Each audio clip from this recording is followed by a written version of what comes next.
I hate to do this, but I gotta speak the truth. Roll the clip.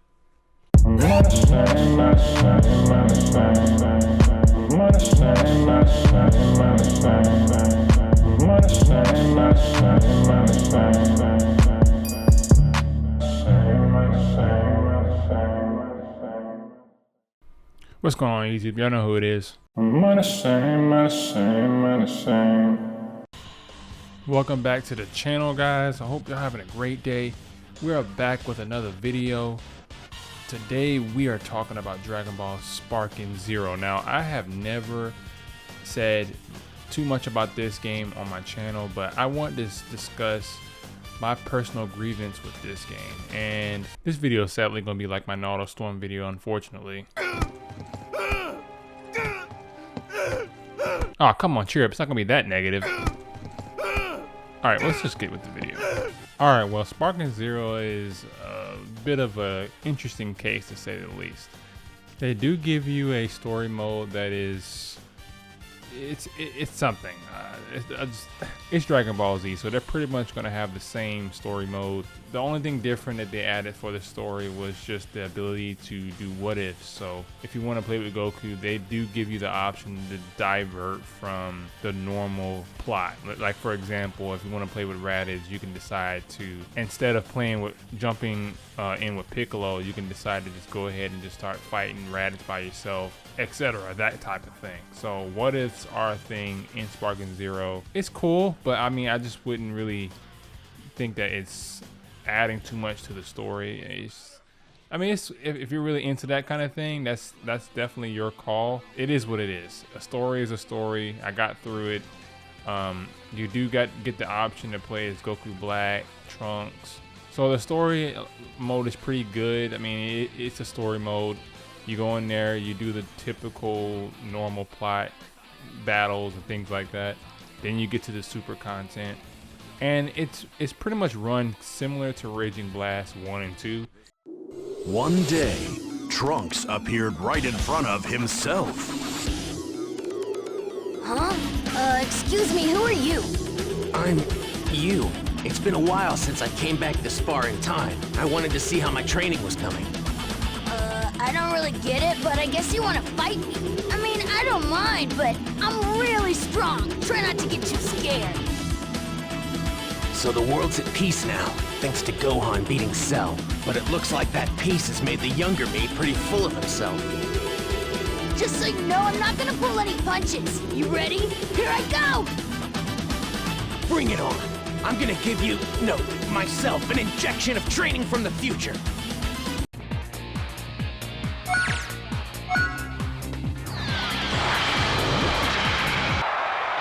I'm warning you, I won't hold back, Goten. Me neither.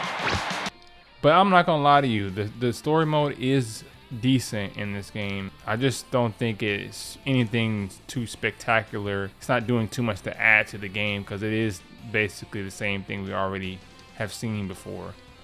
And of course, you do have to play the story mode in order to unlock certain characters in the free battle mode as well.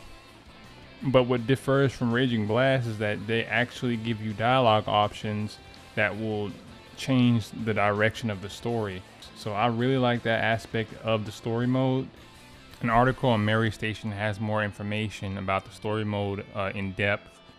Spike, highly anticipated video game, now in early access, introduces a story mode that focuses on specific characters and key events. Players can choose between Son Goku, Vegeta, Son Gohan, Piccolo, and Goku Black. It's not that the story arcs are broken down in detail, but rather focus on most important battles. What's interesting is that they are developed from the point of view of each of these characters, which gives them more of a unique perspective. The character moves across a very simple board with no forks or alternate paths and such. In this sense, the story mode of Dragon Ball Sparking Zero's story mode is a bit bland, as the events take place in a very scripted, condensed manner with little variation. The video cutscenes are like movie pictures that are kind of like cutscenes that put the player into context in a few sequences. Like I said before, this is kind of like it's very similar to the layout that was in Raging Blast 2. That's the first thing that comes to my mind when I look at the story mode. Then the battles take place, all according to what happens in the anime. This is how the characters go through the different story arcs. The little twist comes in some conversations that allow you to make a decision. The episode battle modes combines Dragon Ball Z and Dragon Ball Super. It's missing GT and the original Dragon Ball series, which is also left out. In fact, in Sparking Zero, there are only a few characters from the first stage.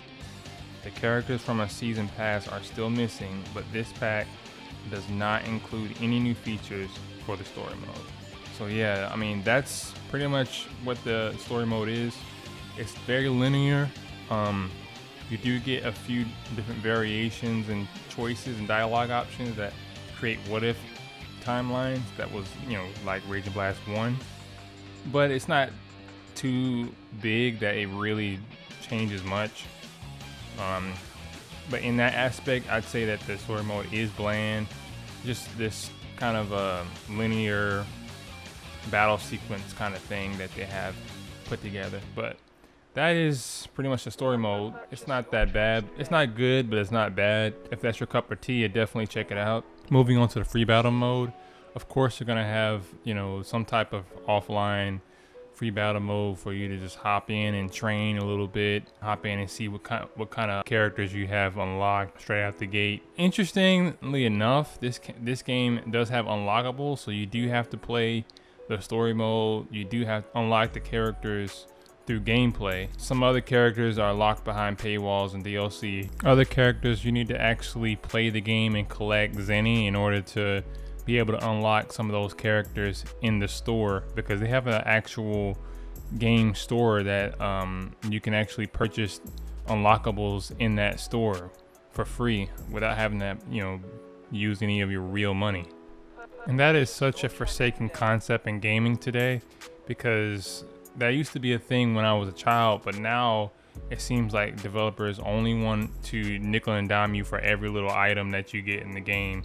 And it's just sad because it discourages actual gameplay. If you are allowed to actually purchase things in game without money, it actually encourages you to play further so you can unlock certain things. It's just very dumb, and it's just they want to find different ways to nickel and dime you for every little thing, and it's sad but it's just a state of current gaming. Now, getting to the gameplay, I'm not gonna lie to you, this game is not easy to play.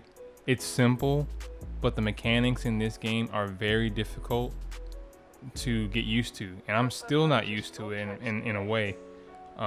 If you're gonna play this game, you have to hop into the tutorial. You got to hop into the tutorial so you can understand how the mechanics work. Defense is just as important as offense in this game. If you're not well at defense, you will not succeed in this game. I'm gonna tell you that right now, especially when you hop online, and we'll talk about that later. Even in this fight, fighting against Broly, I absolutely struggled fighting against him on I think it's super difficulty. Just struggling the whole time just to keep up, and because there's a lot of different counters that are available in the mechanics that will cause the fight to be a lot more unpredictable, because when you hit people back, somehow they can use their sparking to stop themselves in mid transition, and it just makes things a lot more epic and intense. Back and forth, back and forth, back and forth. And that's how it is in Sparking Zero. It's very quick. Everything is fast and all over the place. So you gotta know what's going on. You have to be alert. Another thing that happens a lot is there's a lot of vanishing that goes on too, especially when you start playing those super sweaty players. Oh man. But rule of thumb, if you struggling on free battle offline, I guarantee you're not ready for online, especially for the higher ranks. But I can't help but say it. This game is very much like Raging Blast in a lot of different ways, but it is a lot more fast paced than Raging Blast was. Raging Blast was pretty slow paced. There's a lot that is happening on screen when you're playing Sparking Zero rather than on Raging Blast, because the game is just slower paced, and it's pretty bare bones, the combos on Raging Blast as well, compared to Sparking Zero. I feel like Sparking Zero, you have a lot more options as far as combos is concerned and what you can do.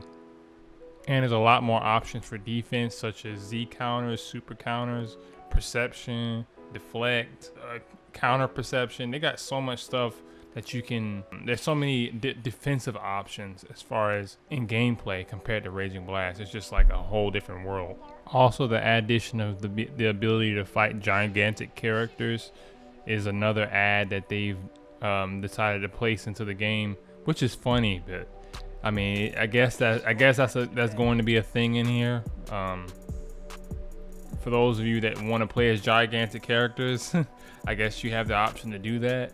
They also have the ability to play in world tournaments. So you have, you know, the Yamcha games, you have the world tournament, Cell games, Tournament of Power, Tournament of Destroyer. I mean, they have all these different tournaments that you can get involved in, offline and online, and it's pretty cool. It's just something that you can just hop in, and you get trophies at the end of each one of them, and you even get certain characters after you complete each tournament, and even Zenny and different other items that you can receive after you complete them. And even in the world tournament, they have the not touch the grass feature that's in the game. So if you get near the grass, you'll basically lose the fight automatically in here. That is very annoying because it happens involuntarily, like it happened right here. It's dumb, but I mean, it is what it is, I guess. I do like the fact that in the Cell games, you get to actually fight Cell at the end of each world tournament. It is fixed that way on purpose, but it does feel good to be able to fight Cell at the very end. Just to kind of have an epic final battle with him. And I'm not gonna lie to you, he is objectively hard. He is definitely more difficult than the normal constituents that you fight throughout the tournament. He is not easy, especially if you're a noob. I lost to him many times when I first started playing this. It was very annoying, but I was like, okay, I gotta get good. I gotta get good so this stuff doesn't happen. Is the difficulty. This game is difficult regardless. It doesn't matter if you're playing against a computer or playing against a real person. It can get dicey if you're not, you know, like a prodigy at the game or anything like that. But at the end of every single tournament, you always receive something. So you never go into a tournament, complete it, and then receive nothing for it. You always receive some type of item, outfit, character, something like that. I like that aspect about this game because it rewards you actually playing the game, taking the time, sitting down and putting hours into it, and rewarding you with XP, coins, etc., which is very good, and it encourages you to play the game even more. In the menu, you can basically take all the stuff that you unlock throughout your time playing. Also, you can go in there and just kind of go into the shop, change your outfit, change your look, change your emote in the shop. Also, that you can go into Kami's house and unlock Shenron and get all these wishes to get, you know, Zenny, whatever you want. It honestly took me no time at all to get all this stuff, completing all the story mode, getting all the outfits, getting all the characters. It didn't take long for me to do that at all. That's the only thing I don't like about all this, is just how it didn't take me long to do any of this. I got everything completed within a few weeks. Now, you're probably wondering why my review is so positive so far. It's because on the surface, Sparking Zero is pretty decent. It's not the best game in the world or anything like that, but it's a decent game on the surface. The problem with Sparking Zero and why this game failed so hard, and why I have not talked about Sparking Zero since now, is because of the trash, toxic online community. I have never seen a more toxic community in gaming aside from the Sonic community. Let me start off by saying that I still enjoy Sparking Zero and I still give a rave review for the game. There's one thing I would recant from my review though, at least to a certain extent, that being the online experience, at least for me personally. I don't mind losing. I don't really care. It inspires me to improve upon the game. My issue when it comes to my online experience has to deal with the lag and input delays, but more so that included with people using high tier characters. I set my preference to have at least 4 bars for the person on the other side, yet I would get someone with a terrible connection using Mastered Ultra Instinct Goku. And if I were to gain the upper hand, the other player is liable to just rage quit without no penalties, which is a negative for the game in and of itself, that there is no penalties for rage quitting, but hopefully that gets patched in at some point so that these people don't abuse the system. As for using high tier characters in general, I'm sort of mixed on that. While you are within your rights to play these certain characters after spending $70 on the game, it doesn't make you any less of a bitch if you play them. But whatever, at least for me personally, it's not going to take a mental toll on me. At the end of the day, I know it's a video game, I can just easily log off. That being said, the community in of itself is toxic AF. First of all, you tryhards are ruining the game for newer players and even older players getting back into the Tenkaichi series. The game hasn't been out even a month and you guys are doing the most ridiculous combos and techniques and all that sort of crap. Now, I'm not saying for you to not get good at the game, I mean that's the point of playing a fighting game like this, but the issue is you guys are going OD, especially with it only being a month, barely a month into the game's life cycle. You are ruining potential players from joining in the future pipeline because there's no real good barrier to entry anymore. It's either you're really super skilled at the game or you're below bottom tier. There's no in between. Especially if you are using high tier characters, you're not making people want to try other characters out to get a better advantage. They're just strictly going for the MUI Gokus, the Gojitas of the world. Like, you guys aren't making this game more palatable for us all. Now, you could argue by saying, well, why don't you just get good? But I'm gonna counter by saying that you should touch grass. You trying this hard at the game is gonna give you some MLG points.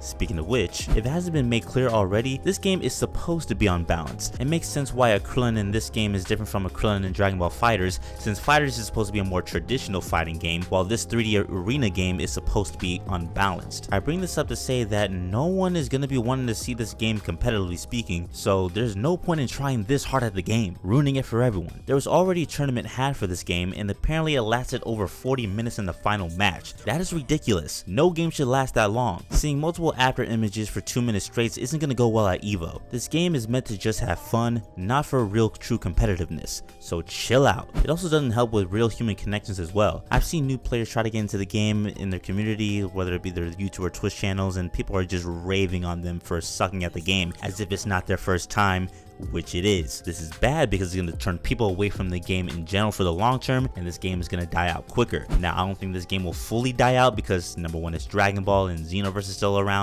I believe FighterZ is still around as well, but doing this is a limiting factor for the game for the long haul. Now, all games die out at some point, but this game has a shorter lifespan if you guys keep on with the toxic traits. He couldn't have said it any better.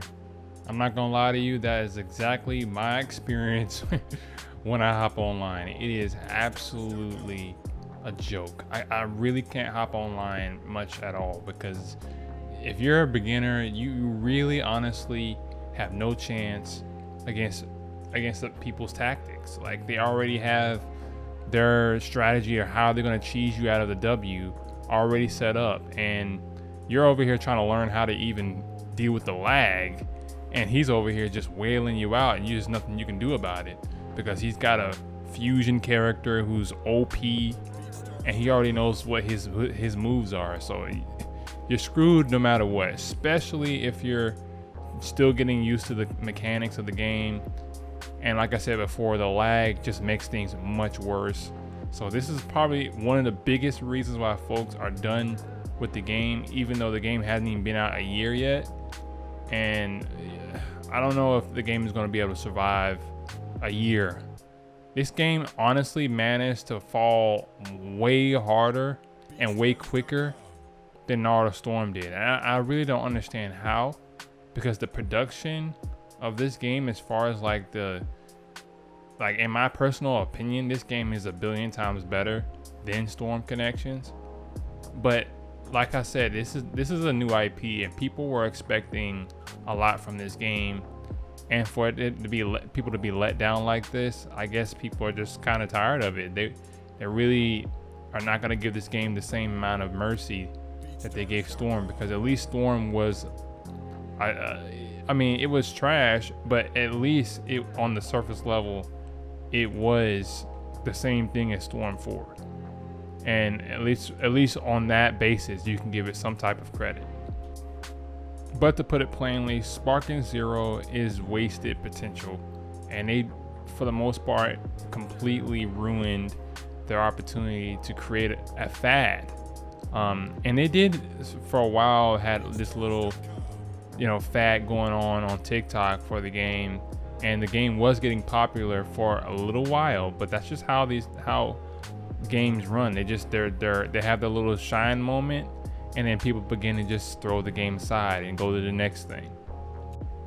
I don't believe it's possible to retrieve those players back at this point, especially when they're not penalizing rage quitters like they did with Storm Connections. But at the end of the day, we just have to wait and see what they'll do. I personally am done with the game. I won't be coming back regardless of what happens. But thank y'all for watching this video. This video was not as negative as the Storm Connection video, for the purposes of the fact that I believe that Sparking Zero on the surface is a decent game. It just didn't do so well on the multiplayer segment portion of the game. They just completely destroyed competition. This game is not going to be showcased on Evo like that guy said.